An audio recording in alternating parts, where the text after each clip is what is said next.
Am I the a-hole for not kicking out my roommate just because my girlfriend thinks he might be trans? I, 22M, have a roommate, let's call him Alex M23, who moved in about 6 months ago. I honestly never considered Alex maybe trans. Not that I would care if he was, but that's not the issue. He is a short guy and probably under 5'5", has a lot facial hair, muscles, and looks a lot like a short Henry Cavill MO. No one I know has ever brought up this idea before. I've had my friends and family at our apartment before. This is really the part that gets to me because my mom is extremely against any gay people, and if she sensed anything was up, she would have caused problems right away. Alex and I get along. We're polite but not really friends. He's quiet but super polite. Always pays rent on time. Helps with chores, and even shares his cooking with me. I appreciate having him around, especially because my last 3 roommates were each their own horror story. The issue came up when my girlfriend, let's call her Sarah F28, came over one day. Alex was shirtless. To clarify, I forgot to tell Alex that she was coming over, and she noticed the scars on his chest. After that, she was quiet and short with me her entire stay there. When she got home, she blew up my phone, asking why I had a female living with me. I was confused and asked what she was on about. She says that she knows that his scars are from top surgery and that he is short, so he has to be trans and a born female. I tried to explain that even if Alex is trans or a born female, that there is no way I'd be attracted to him because to any person who looked at him, you would see a freaking guy. Plus, he's respectful and doesn't cause drama like my last roommates, which she knows about. Just to be clear, I honestly still have no idea if Alex is even trans. I googled it, and those scars could be from some other surgery, like heart surgery or gynecomastia. And I really don't have an argument for him being short, but there is a lot of short men. At first, Sarah wanted me to just ask Alex if he was trans, which why the fudge would I do that? Or give her his last name so she can run a background check? I said no to both. Then she said this was a violation of trust and that if I didn't either find out that Alex is trans and kick him out, or just kick him out, that she would have to reevaluate things, basically threatening to break up. I said I don't do ultimatums and that we're done. Since then, she's been messaging me every single day for over 2 weeks, even after I blocked her on everything because she wouldn't leave me alone, pissed that I wouldn't do this small thing for her. She ranges from, "Are you fudging him? Let's just talk. Why can't you at least give me closure and ask him?" To the most recent, her telling our mutual friend about the situation. Our friend wants nothing a part of this shit show. I didn't feel bad at first, but after talking about it online, I've had some people say I should have just asked my roommate if he was indeed trans just to keep the peace, or that I shouldn't have essentially picked my roommate who I've only had for about 6 months over my girlfriend of 5 years. I wonder if I am being unreasonable. I legitimately do not see how any straight dude could find Alex attractive, personally, but maybe I should have done something just to keep the peace. TLDR. My now ex-girlfriend thinks that my roommate is trans, told me to find out for sure or kick him out. I refused and broke up with her. Am I the a-hole? Some of OP's comments. Commenter. NTA. You don't owe that transphobic POS anything. You're right. It doesn't matter if he's trans or if it's from some other medical surgery. She is not owed any knowledge about his life, genitals, or medical history just because she doesn't think he deserves to exist or thinks he's delusional, or whatever other BS transphobes are spouting. You did the right thing blocking and dumping her. OP. I asked her at one point if one of her friends or roommates asked if she had a vagina would she be uncomfortable, and she pulled the "don't turn this around on me" and then pulled up a fudging Google screenshot of common tactics used in gaslighting. Misdirection. The abuser changes the subject or redirects the conversation to confuse the victim. Minimization. The abuser downplays the victim's feelings, making them feel like their concerns are insignificant or like they're being overly sensitive, which is insane to me. Commenter. Why the hell would you be an asshole for leaving someone who both A, is a virulent transphobe, and B, thinks if you're ever in the presence of any other human with a vagina, you're inevitably going to fudge that person? Even if we remove the transphobia, she's neurotic about assuming you're a cheater. That alone is grounds for dumping for your own sanity. OP. I do feel right in what I did for the most part, but there is some doubt in me. I admittedly feel ashamed of the doubt, but I still feel it. She was the first girl I ever dated, and I was with her for so long. Meanwhile, I've only been with my roommate for half a year. It does really fudge with you to lose someone you've been with for so long. Commenter. Info. Did you start dating your GF when you were 17 and she was 22? And aside from that slightly disturbing fact, you've been together 5 years and appear to not be moving forward, living together, etc. Where exactly was this relationship going? OP. I really don't like talking about it, but yeah, you're right. I was 17 when we got together, because that's what the age of consent in my state was. We were talking before that, but no relationship stuff happened until I turned 17. She was around 22 years old. Commenter. Would you be interested in a 17 years old right now? Even outside of this whole situation, it may be nice to explore other relationships as your ex seems problematic in a variety of ways, including but not limited to the bigotry, lack of trust, and weaponization of terms like gaslighting that are shown in this post. OP. No, I wouldn't. I really don't like thinking of her like that, because she was a big part of my life, but thinking back, I don't think I could be interested in a 17-year-old. I don't even think I could date an 18-year-old. I get it's all legal, but it just feels weird. 18-year-old is still probably in high school with parents, and I'm in college and have bills to pay. Commenter. Your girlfriend is clearly a bigot. Think about whether that's the kind of partner you want. OP. I was on the fence for a bit if this was a transphobia issue, but I did talk to a Redditor in private, and after rereading some texts and thinking it over, I do think that she was being transphobic. If Alex is trans, then calling him a girl is a dick move. If Alex isn't trans and just had some surgery for his heart or cancer or something, then it's still a dick move. I feel bad because I didn't know it was transphobia. I really didn't. I am completely new to this stuff. Commenter. Just because you spent a long time making a mistake, that doesn't mean you have to hold on to it. OP. Fudge. This is really the comment that hit me. Whenever we had problems, I kept saying, well, I've been with her this long, or I've known her this long. It really feels like a punch in the gut. I've been a dumbass. Commenter. Frankly, in a roommate situation, paying the rent on time and picking up after themselves means more than any kind of sexual orientation. OP. That's what I'm saying. He is the perfect roommate in my opinion. He is chill, doesn't bring drama, cleans up after himself, doesn't play loud music or videos at 2 a.m., and he even shares stuff he cooks with me. Considering out of my last roommates, 2 of them got arrested. This is a godsend. Commenter. NTAOP. Is this the first time your ex-GF has become inappropriately obsessed with someone else's life that is none of her business? Has she ever expressed any sort of prejudice towards people of other demographics? OP. She always had a boundary that I couldn't be friends with women or men who were attracted to men. I think she has it in her head that if Alex is a trans dude, then that means he is suddenly a she, which makes no sense to me. Has she ever showed prejudice? I'm not too sure. She refuses to discuss any political or social topics like that to anyone, even her own mom. She prides herself in being anti-political and doesn't watch news or anything involving that. If a YouTuber she likes brings up politics, she would block and never watch that YouTuber again. I do think it is bordering an extreme because if the YouTuber is gay, trans, or mentions anything about social stuff, she treats that as being political. There is a movie commentary YouTuber who Alex actually introduced me to called Mr. GG. Once I was showing her a video on him reviewing a movie about La Llorona, and Mr. GG talked about being Hispanic and how he likes seeing Hispanic representation in movies, comparing it to seeing your favorite football team, and she said, shut that shit off because it was too political to her. I think she views everything as political, even stuff I don't really think is political. Commenter. OP, how did you not see this side to her? I get that you were very young, but this is a woman who got with a minor as soon as it was legal. What would you / other people say if the genders were swapped? And verbally and physically abused you, because that's what she did. I'm glad this happened so you could finally get rid of her. I bet in a few years you will be shocked you took so much abuse before leaving. Edit to add.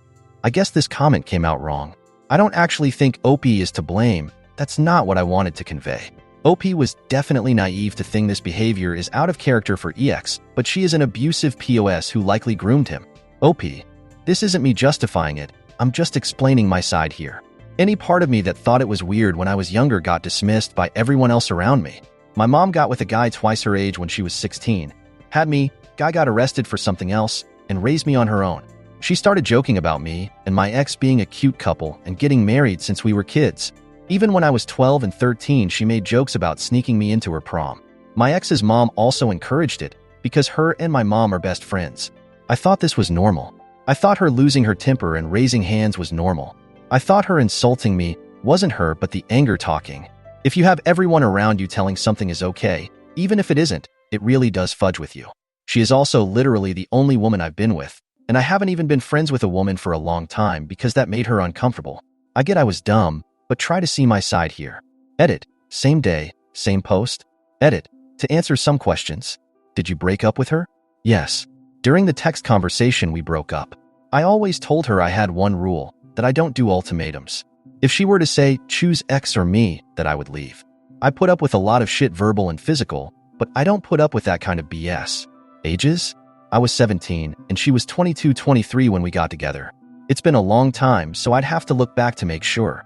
But yeah, I was for sure 17. We got together the day I turned 17. Our anniversary is my birthday. We couldn't get together before then because of the age of consent in my state, which I get now is really fudged up. I don't know if it helps, but we have known each other our entire lives.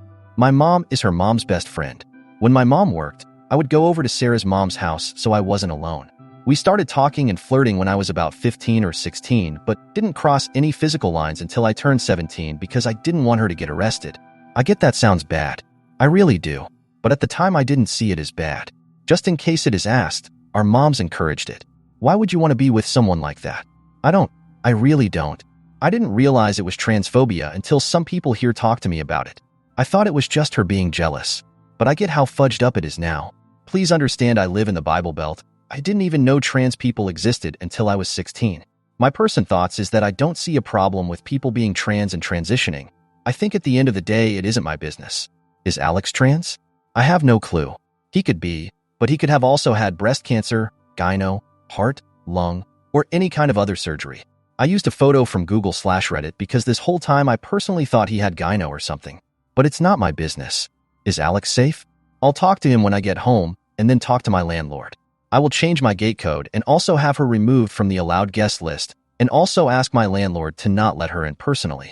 She hasn't been too violent of a person in the past, but I also didn't know she was this insane in the past either. Was there abuse? I feel like this has been kind of implied in some questions. I don't know. Has she insulted me? Yes. Has she been physical? Yes. But nothing crazy. Slapping, pushing, shoving, but never anything like punching or drawing blood. Why use CM if you're American? I was born and raised American.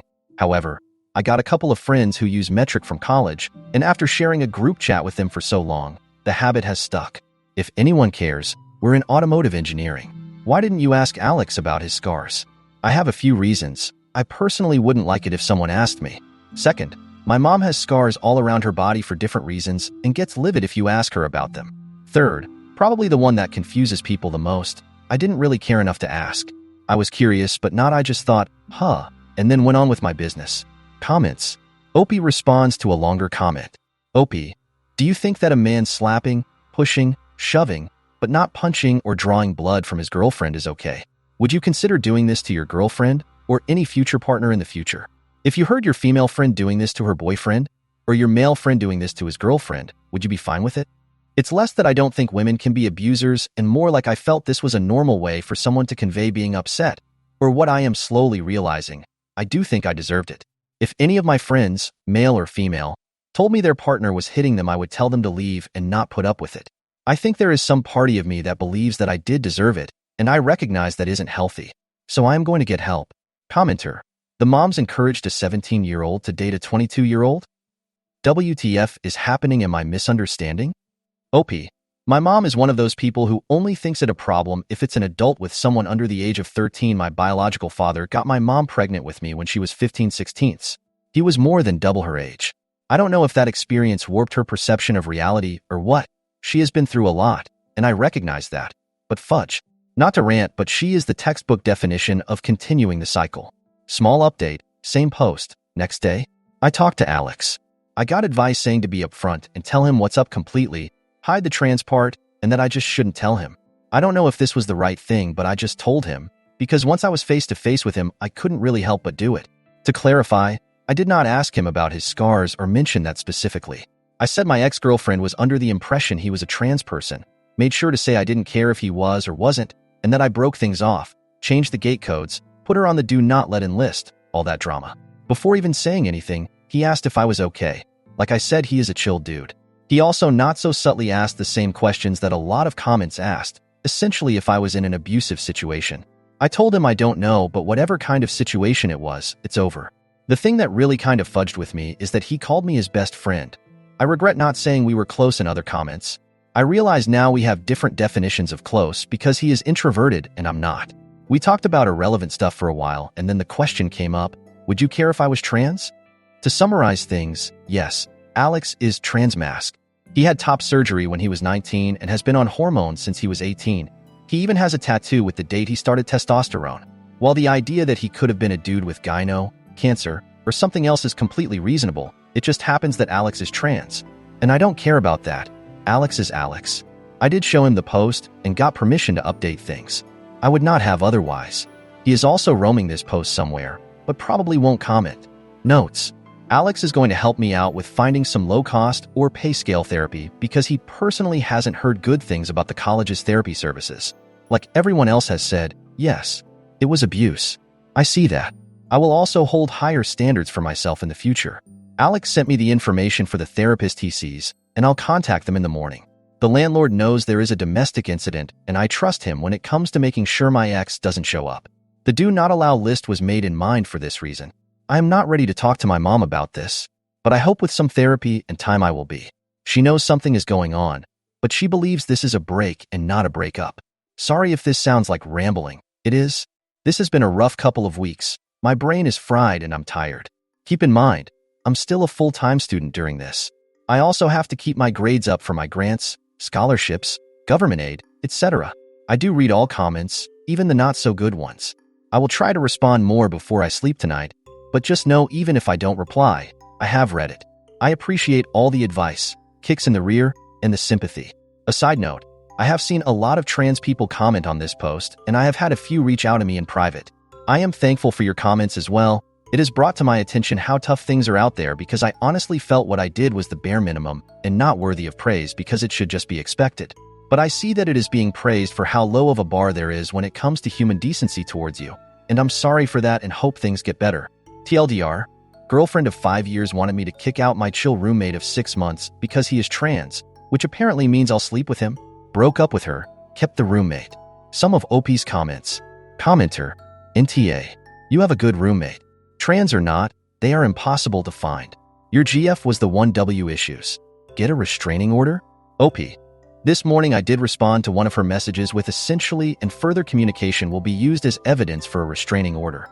The good thing she is on probation and one of the rules is that if she commits any crimes while on probation, it'll probably be revoked. So if she messes up once, then she won't be my problem for a couple of years. Probation. She is on probation for DWI. One of the rules of her probation is that she can't violate the law. If she does, then that's a violation and they may revoke her probation. On why he posted here. OP. I originally asked this question on FB and was given a completely different answer, basically keeping the peace, happy wife, happy life, see it from her point of view, etc. Commenter. Why are you so familiar with gynecomastia? OP. I googled chest scar surgery male once and the first thing that came up was a website talking about, do men have to worry about gynecomastia scars? This whole time I assumed Alex had that. Commenter. Bro, it legitimately sounds like you've been railroaded into that one relationship for your entire life.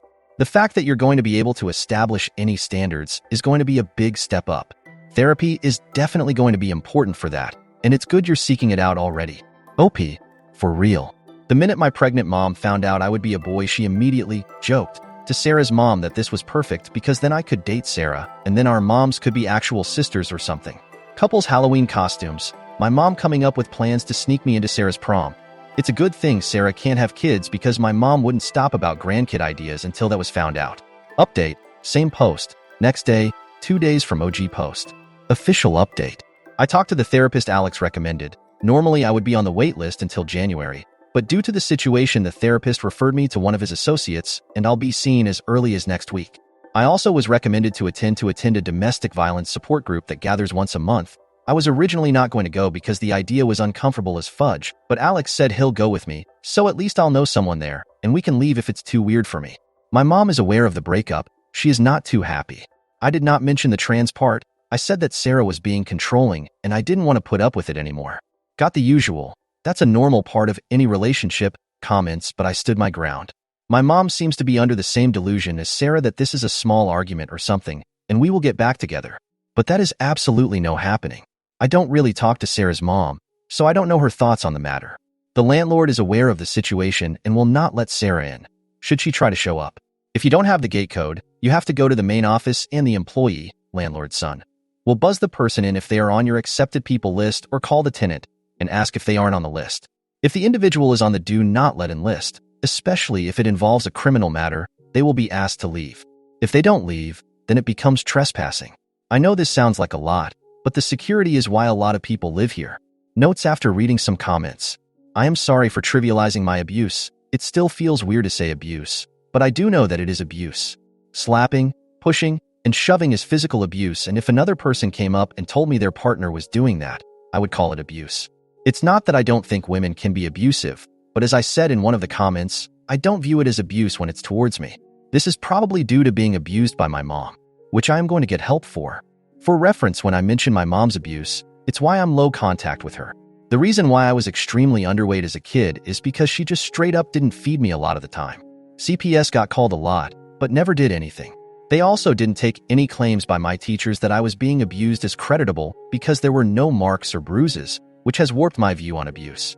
Going forward, if I date again, then I won't put up with any physical or verbal abuse. A couple of comments helped by saying that if I was confused on if it was wrong, to think about if it was another person going through it, which has been helpful in what I feel is right and wrong treatment towards me. After a lot of talking, it turns out Alex and I have been friends this whole time, but because I've never had an introvert friend before, I didn't exactly realize. Alex says he didn't want to annoy me by trying to chat with me all the time, which ironically is what I was feeling. Now we're going to hang out more, and he is trying to get me to join the D&D game he is in. Thank you for reading my giant block of text. I'm on the app, and I don't exactly know how to format. I'm grateful for all the comments, regardless if they are good or bad. I do read all of them. OP's comment, telling mom about the abuse. I agree with your comment. The unfortunate thing is that my mom is aware of her physical/verbal abuse and didn't really do anything about it. She would make excuses for Sarah, such as how Sarah just needs help. She's stressed, and that isn't abuse because Sarah didn't leave marks or bruises directly. My mom is not happy about the breakup and is in the denial stage right now, but the roommate issue hasn't been brought up. If it is brought up, I am going to say Alex had heart surgery, which is the excuse Alex uses. Update post. 7 weeks later. Hey everyone. I'm really sorry it's taken so long to update. I've been focusing on my mental health and keeping up with school, but overall, I'm doing better than I ever have. I've been going to therapy every week. It'll be every other week starting in January, attending a domestic violence support group every other week, playing D&D weekly, and I've made several new friends through the support group and D&D. Honestly, if it weren't for Alex, I'm not sure I'd have made it this far. He's driven me to therapy, gone to the support group with me even though he didn't need to, got me into D&D, and introduced me to his friends, who are now also my friends. As for Sarah, who I regret giving that fake name because one of my new friends has the same name, she's in jail. After my initial post, Sarah tried to show up at my apartment, but because she was on the do not let in list, she wasn't allowed in. Instead, she waited for another resident to open the gate, ducked behind their car, and tried to sneak in. She was caught immediately, and the landlord called the police to issue her a formal trespass notice. After that, I began the process of getting a PPO, personal protective order. A week later, Sarah was arrested on charges unrelated to my apartment. She was arrested for trespassing after warning, resisting without violence, and disorderly conduct. She's currently in jail, awaiting her court date. It's likely not going to go well for her since she was already on probation for a second DWI/DUI, and one of the conditions of her probation was to not break the law. How do I know all this? A mutual friend posted it on his Snap story. More good news, my PPO was approved on Monday. It took too long in my opinion, but whatever, it's finally done. Now, for some difficult news, I'm officially no contact with my mom. I know, logically, this is the right decision because she's not a healthy person, but it still hurts. After talking with my therapist and in support group, I realized that my views on healthy relationships and abuse were really warped, especially by my mom. I know some might say it's important to forgive her, or at least give her a chance to change, but I just can't. I can't bring myself to forgive her. She neglected me as a child, physically and verbally abused me into adulthood, and even encouraged me to date an adult when I was a minor. After reflecting on everything, I also can't bring myself to say I love her. I realize I only felt that way out of obligation and pity. My mom was taken advantage of when she was a minor, which led to her pregnancy with me, and I do feel bad for her. But instead of seeking help, she chose not to. Now, I'm using her as a reverse moral compass. Whatever she did, I now try to do the opposite. This Christmas, I'm spending time with Alex and his family, which I guess is now also my family. I'm really thankful for the continued support from all of you, and I'll try to provide more updates moving forward. OP's comment. Commenter, downvoted. I am really happy for you, Revolving Hearts. I know this is an odd question, but are you and Alex just friends, or? OP. Admittedly, I don't know how to answer this properly, and I don't even know if I want to answer it. While almost all of the comments on the initial post were overwhelmingly positive, There were some negative comments who teased that I must like Alex or something. It also felt upsetting because it was implying that I only did the right thing because I must have had feelings or must have been fudging Alex. But on the other hand, I'm not ashamed of Alex and shouldn't let those negative comments control me. I'm just going to say it here, and if anyone says anything disrespectful, then I just won't respond. Very recently, as of a few days ago, I am now dating Alex. At first, we joked around about us pretending to get together despite my ex, but then it became less of a joke. Sexuality-wise, I'm not sure where I'm at. I realize now I didn't exactly find my ex attractive romantically or sexually. I mistook platonic, almost familial love for something else. Plus, I was being pushed to date her from the start. Even after finally having women friends, I really don't find them attractive in that way. The only one who I liked was Alex, which I realized doesn't make me straight, but I'm not sure what to call myself now. I'm taking this one step at a time.